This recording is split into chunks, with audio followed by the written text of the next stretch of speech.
يا أيها المزمل قم الليل إلا قليلا نصفه أو انقص منه قليلا أو زد عليه ورتل القرآن ترتيلا إنا سنلقي عليك قولا ثقيلا إن ناشئة الليل هي أشد وطئا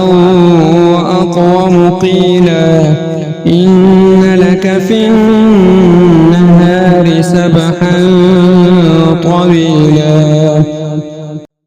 واذكر اسم ربك وتبتل إليه تبتيلا رب المشرق والمغرب لا إله إلا هو فاتخذه وكيلا واصبر على ما يقولون واهجرهم هجرا جميلا وذرني والمكذبين أولي النعمة ومهلهم قليلا إن لدينا أنكالا وجحيما وطعاما ذا غصة وعذابا أليما يوم ترجف الأرض والجبال وكانت الجبال كثيبا مهيلا إنا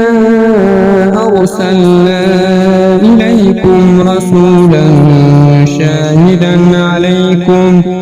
شاهدا عليكم كما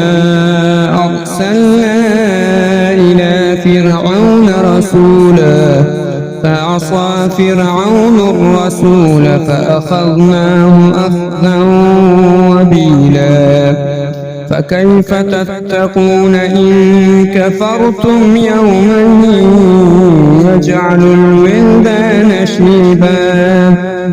السماء منفطر به كان وعده مفعولا إن هذه تذكرة فمن شاء اتخذ إلى ربه سبيلا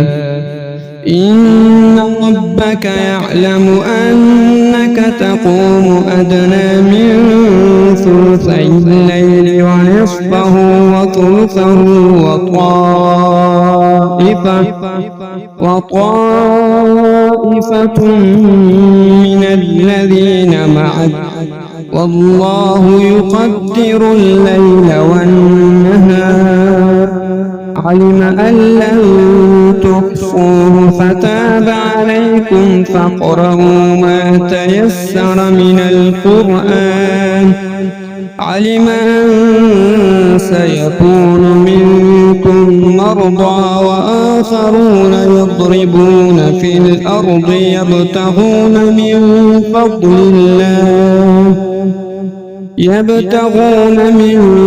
فضل الله وآخرون يقاتلون في سبيل الله فاقرؤوا ما تيسر منه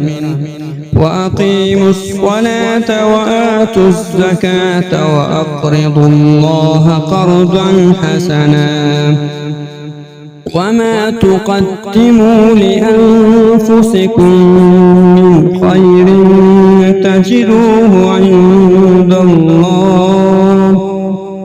تجدوه عند الله هو خيرا وأعظم أجرا واستغفروا الله إن الله غفور رحيم